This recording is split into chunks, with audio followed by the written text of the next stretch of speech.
네, 오늘은요. 요즘 우리나라 원달러 환율이 얼마나 되는지 혹시 알고 계십니까? 지금 얼핏 찾아보니까 1347원 50전쯤 나오는 것 같습니다. 한 1300, 1400원 막 이렇게 가까이 가다가 조금 안정되는 것 같아서 이제 점점 안정 기준으로 가겠구나 생각을 했었는데 다시 지금 슬금슬금 올라와서 1347원까지 올라왔는데 과연 이 환율이 계속 이렇게 강세로 갈지 아니면 이제 고점 찍고 서서히 내려갈지, 하여튼 환율 관련된 이야기, 또 요즘에 일본의 엔으로 또 투자하신 분들도 많이 있다고 하니까 그 환율 이야기 좀 잠깐 여쭤보도록 하겠습니다. 지난번에 나오셔서 아주 반응이 좋았습니다. 리먼 브라더스의 전 한국 대표시죠, 김준성 대표님, 어서 오십시오. 안녕하세요. 네, 반갑습니다. 네. 아무래도 리먼 이렇게 이제 외국계 은행에도 계시다 보면 환율에 굉장히 또 민감하게 일들을 많이 좀 하셨겠군요. 예, 그랬고 제가 처음 시작할 때 외환 딜러부터 시작해서. 그러셨어요. 네. 지금 1347원 요 숫자는 예전에는 별로 못 보시던 숫자죠? 그런데 최근에 이제 외환 얘기가 자꾸 나오는 이유가 네. 금년 내내 1340원에는 항상 막혀 있었거든요. 1340원에. 40원에. 네, 한국은행이 계속 팔아준 거죠. 1340원에 막혀 있었는데 네. 이게 40원을 넘어가니까 뜨거워, 이거 위로 올라가는 건가 하는 그런 분위기가 하나 있고. 그동안 막았다는 거는 한국은행이 달러를 파는 거죠. 그래서 달러 가격을 어찌 보면 낮추려고. 인위적으로. 예. 네. 항상 그렇습니다. 한국은행이 계속해서 팔아줘가지고 1340원에 계속 맞춰줬는데 네. 그런데 갑자기 40원 위로 한국은행이 물러나 버리니까 네. 이거 어디까지 물러나는 거야? 사실 지금 그 국내 외환시장을 보면 한국은행 외에는 달러를 특별히 파는 사람이 없거든요. 네. 그래서 그 얘기를 좀 드리겠습니다. 왜 우리가 한국은행만 맨날 쳐다보고 있는지. 이제 그게 하나의 이슈고요. 그래서 네. 1340원이 넘어간 거에 대해서 사람들이 이제 한국은행 어디까지 물러나는 건가, 이게 이제 걱정이고, 두 번째는 일본.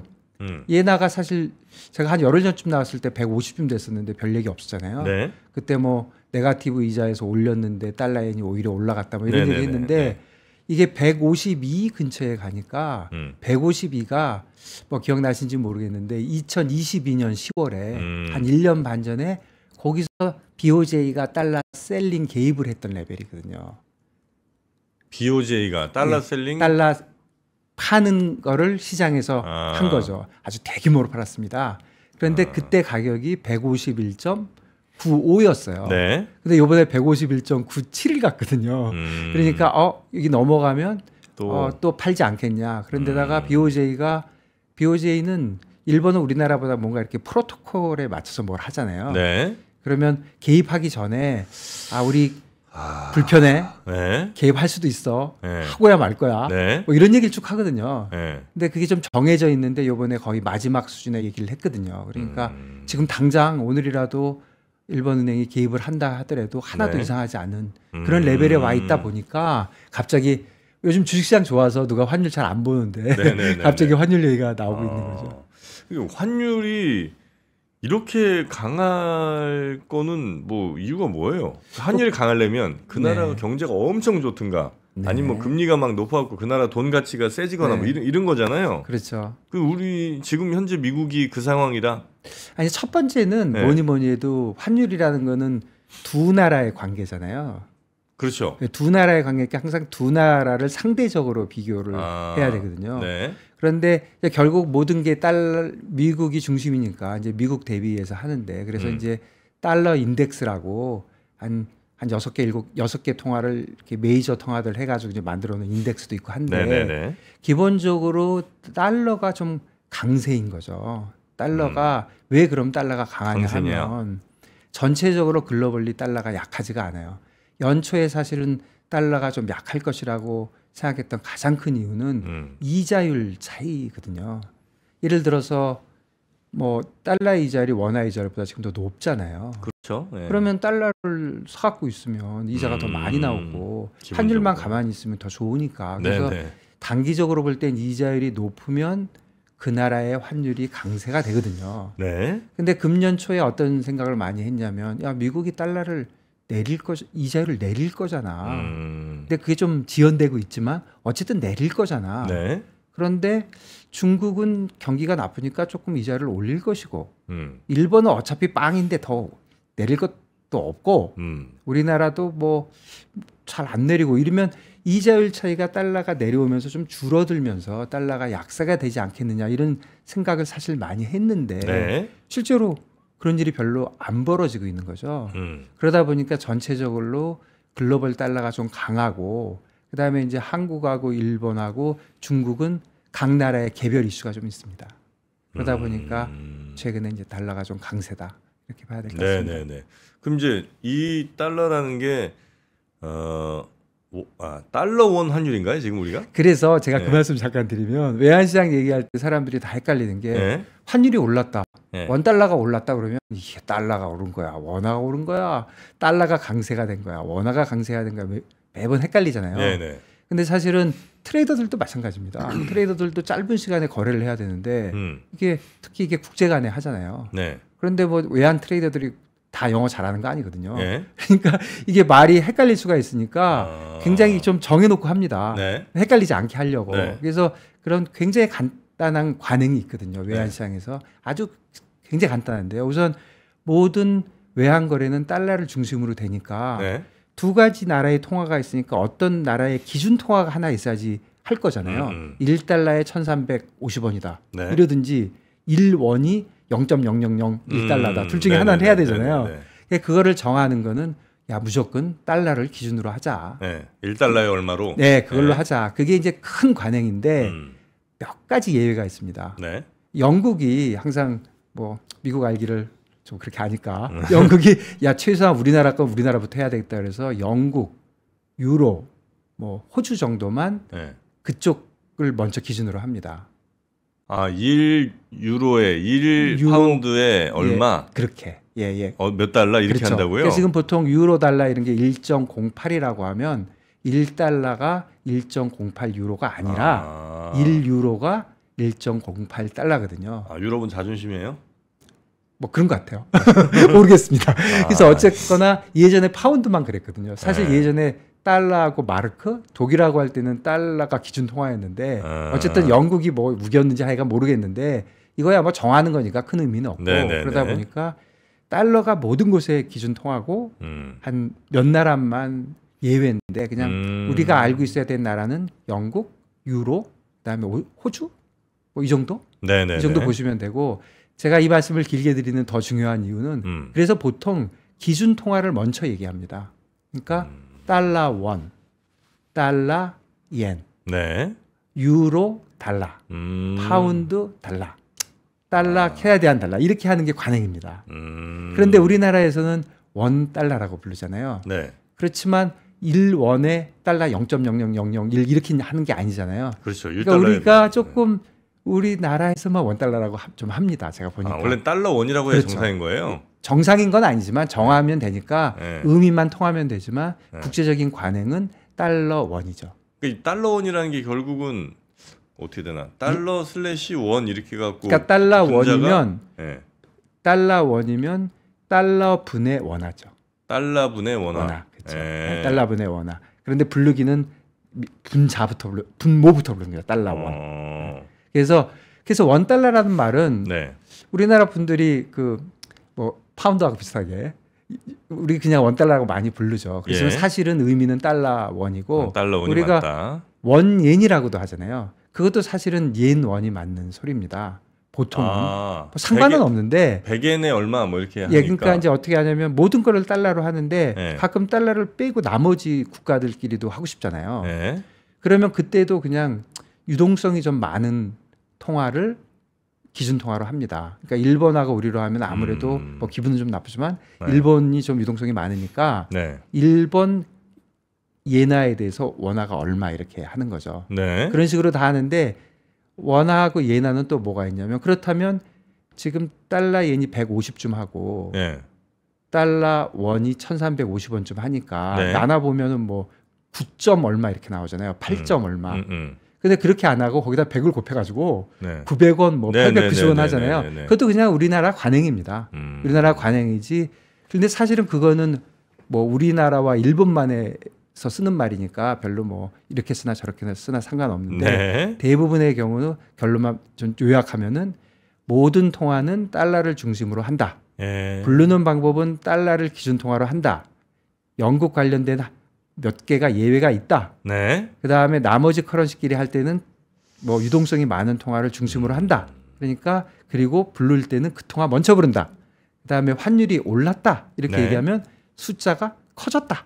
이런 뜻으로 생각합니다. 그러면 달러 원이 올랐다. 그러면 네. 1,350원이 1,400원이 됐다. 그러면 달러는 강세가 되고 원화는 약세가 됐다. 네. 그러니까 환율 얘기를 하면 그래서 원화가 강세가 됐다고요? 뭐 이렇게 물어보니까 그게 이제 트레이더들도 헷갈리니까 네. 그게 관행이고 모두 좀 그렇게 쓰는 편인데 우리나라가 특히 달러 원이라고 안 하고 원 달러라고 하다 네, 보니까 이제 조금 헷갈리는 상황이 왔다 이렇게 우리 보시면 흔히 됩니다. 환율이 올라갔다 그러면 우리 돈 가치가 낮아진 거고 달러가 올라간 거죠, 그죠? 그렇죠. 환율이 그러니까 올라갔다고 하면. 우리나라 국내 환율을 얘기할 때는 원 달러라고 부르지만 이건 달러 원이다. 네. 달러 원이 숫자가 커진 거니까 달러가 강해지고 원화가 약해진 네. 것이다. 이렇게 이제 정리를 하고 얘기하면 국내 시장에서 환율이 올랐습니다. 제가 이렇게 말씀드리면 달러가 강세가 됐구나 이런 뜻으로 이제 이해하기 서로 다 편한 거죠. 네. 그렇게 이제 약속을 하고 네. 뭘 약속이 이미 된 거기도 하지만 네. 자 지금 1,347원 네. 50전 그리고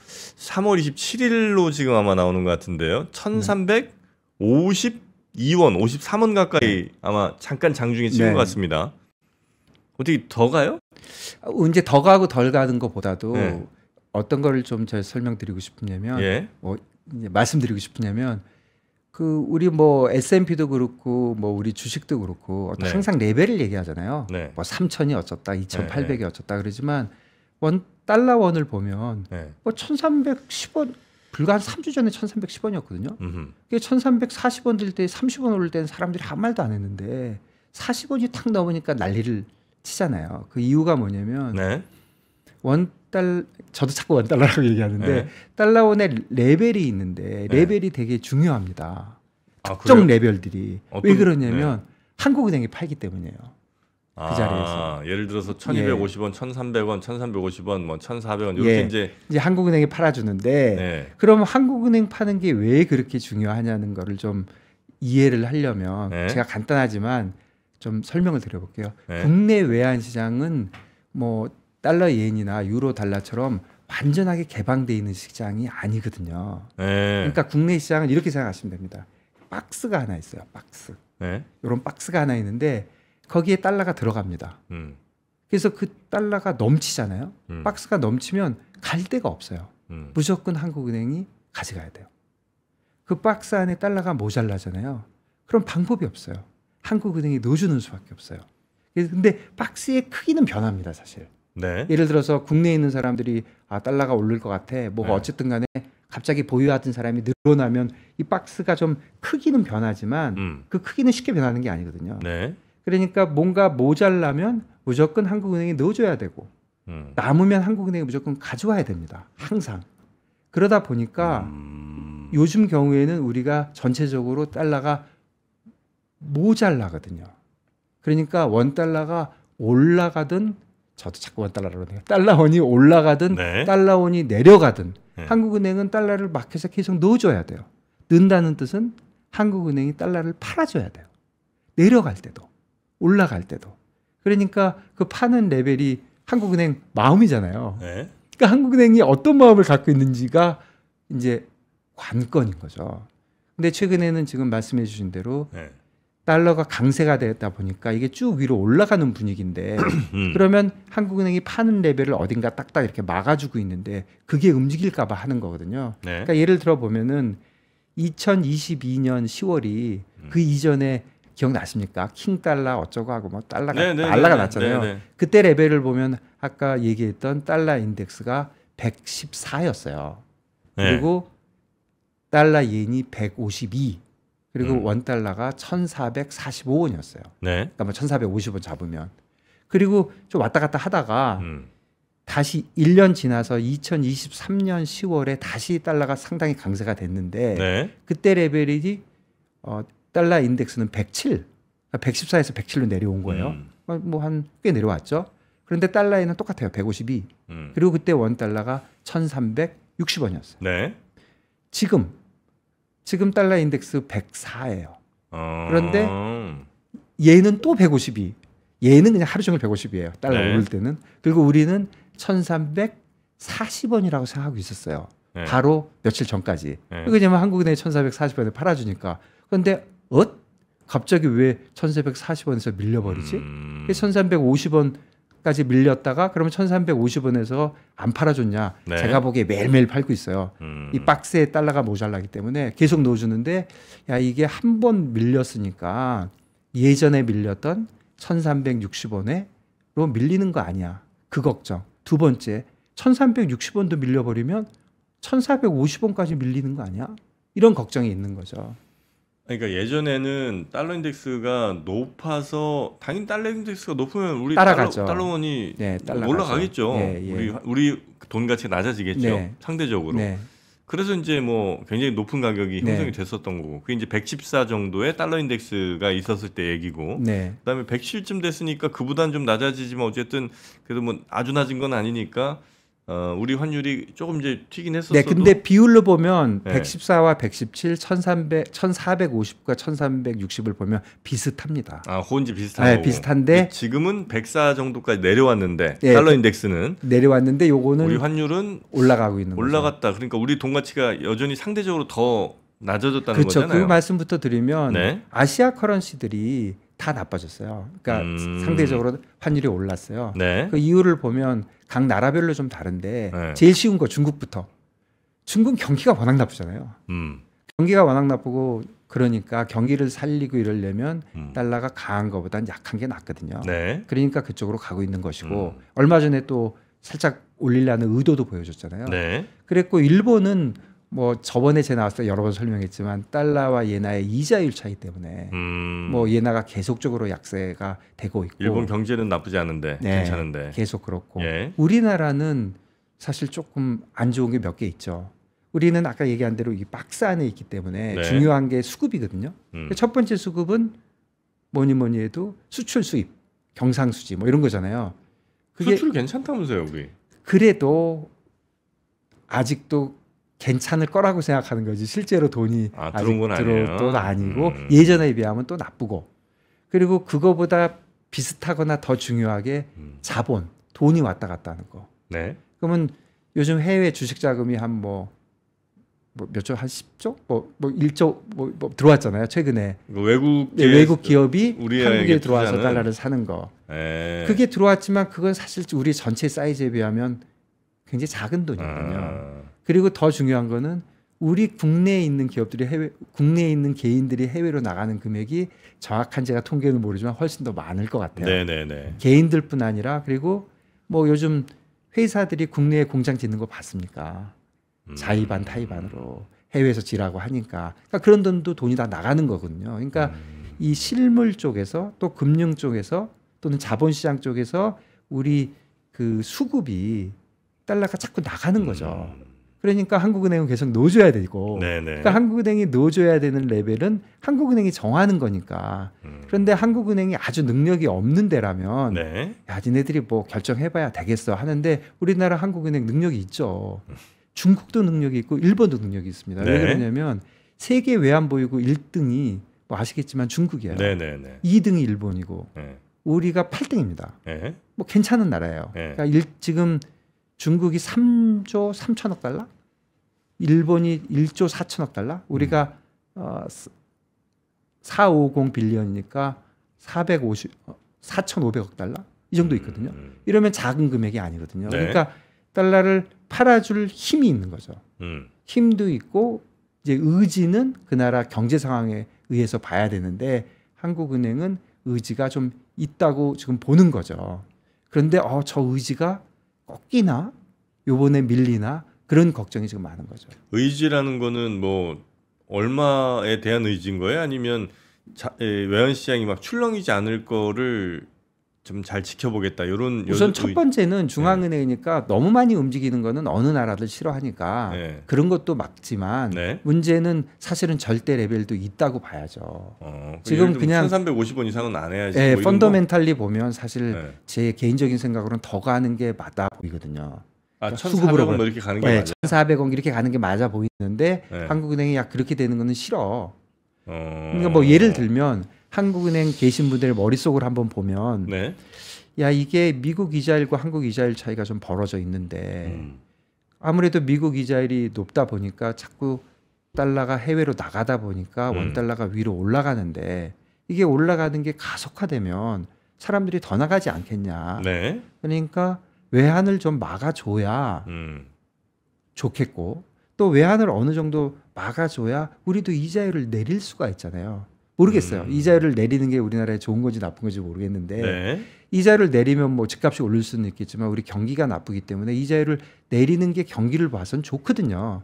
그러면 한국은행이 언젠가는 이자율을 내려야 되는데 내릴 때 환율이 너무 자꾸 올라가 버리면 환율 때문에 못 내리니까 야 일단 환율을 잡아놓고 우리 힘이 있는 환율을 우리가 힘 있는 환율을 어느 정도 레벨에서 잡아놓고 그리고 이제 눈치를 봐서 우리 이자율을 내리자 그런 생각을 우리 형님들이 하고 계신 게 아닌가 그런 생각을 많은 시장에 있는 많은 사람들이 생각하고 있는 거죠.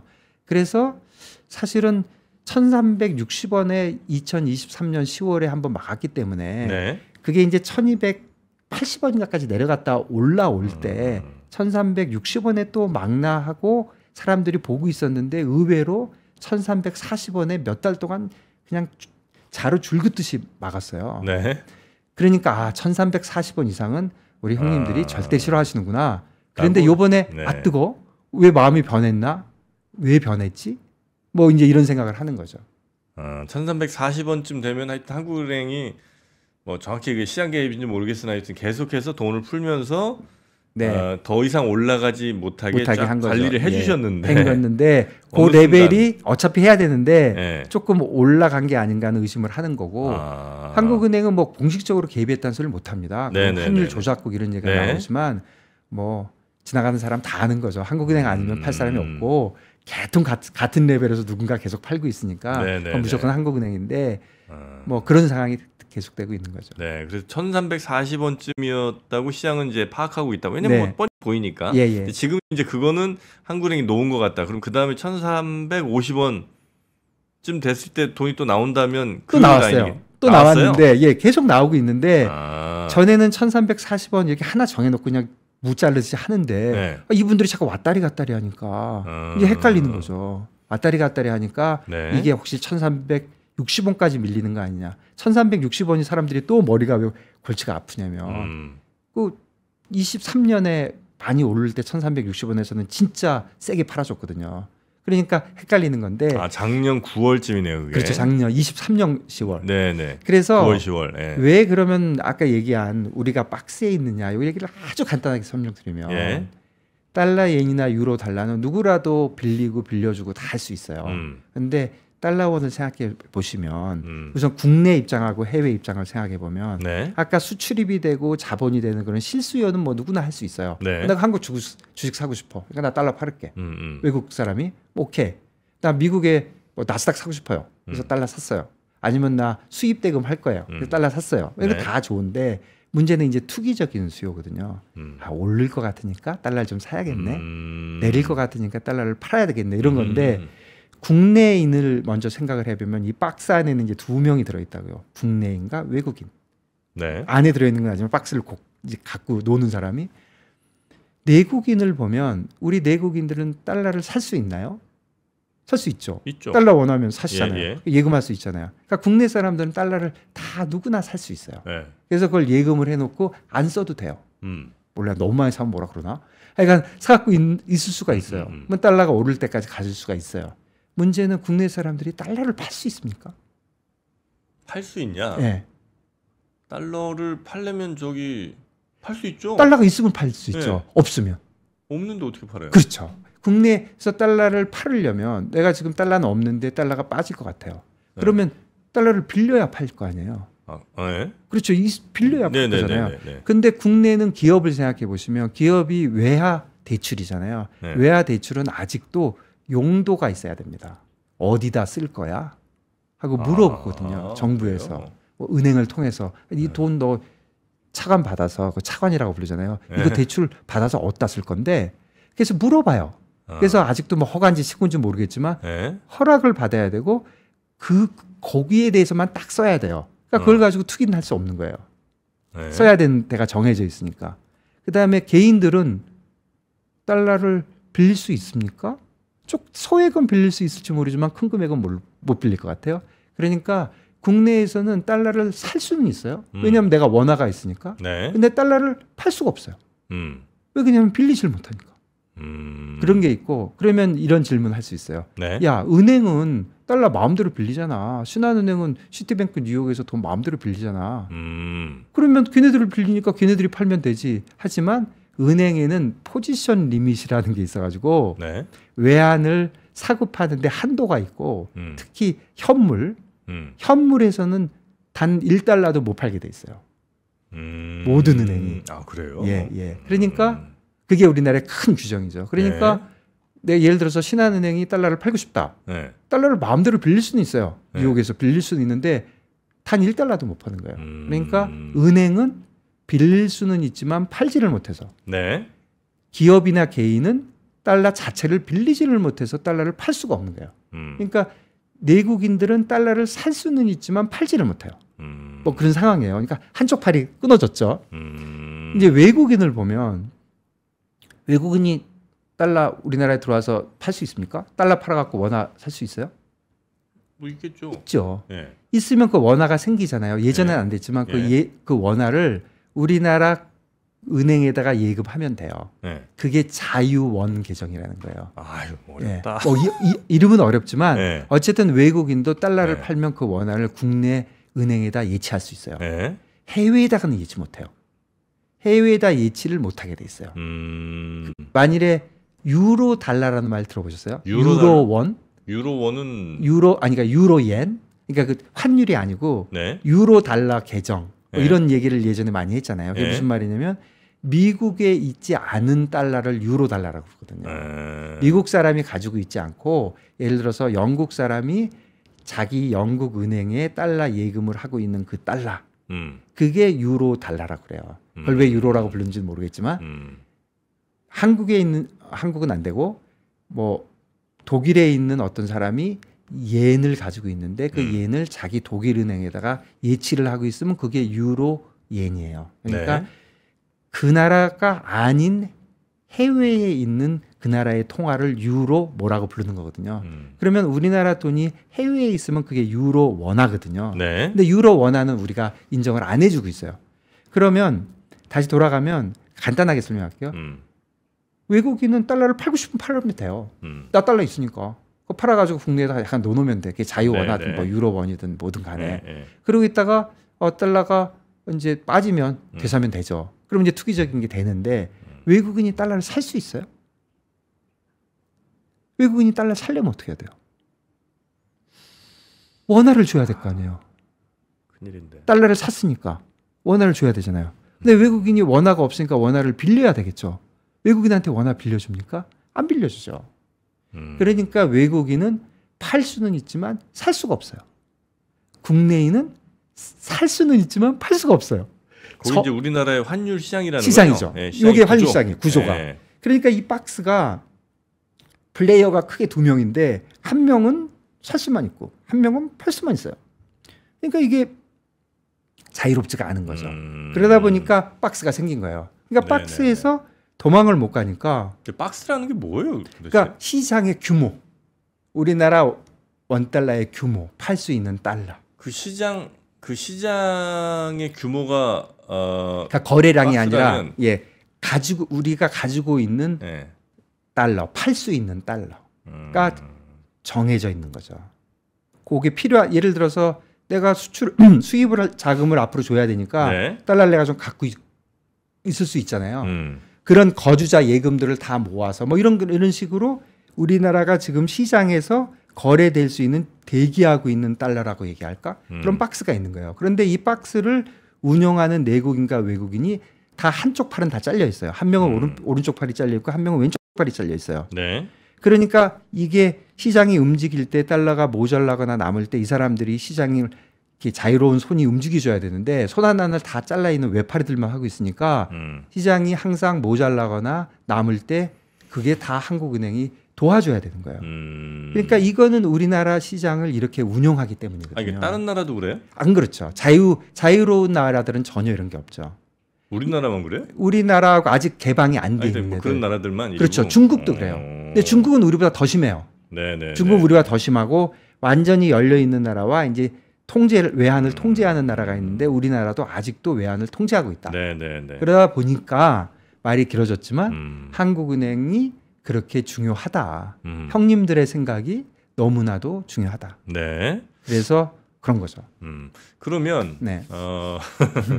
이제 이거 외환 시장에 대한 이해를 이제 돕기 네. 위해서 이제 이런 말씀 네. 쭉 주신 거고, 그래서 왜 시장이 어느 선 위에 딱 가면 이제 탁탁탁탁 걸리는지는 네. 이제 한국은행이 계속해서 네. 개입을 하기 때문에 네. 사실상 개입을 네. 하기 때문에 이제 그렇게 된 거고. 네. 그럼 지금 현재는 1,340원 선은 한국은행이 좀 살짝 손 놓은 것 같고, 네. 그 다음에 어디쯤에서 잡을지는 과거의 한국은행의 행동들을 보면 대충 답은 나올 거 아니에요. 1350원, 60원이라고 생각합니다. 1360원이라고 생각하는데 네. 그게 이제 크게는 세계 경제나 우리나라 경제가 움직이는 거를 한국은행이 거슬릴 수는 없잖아요. 네.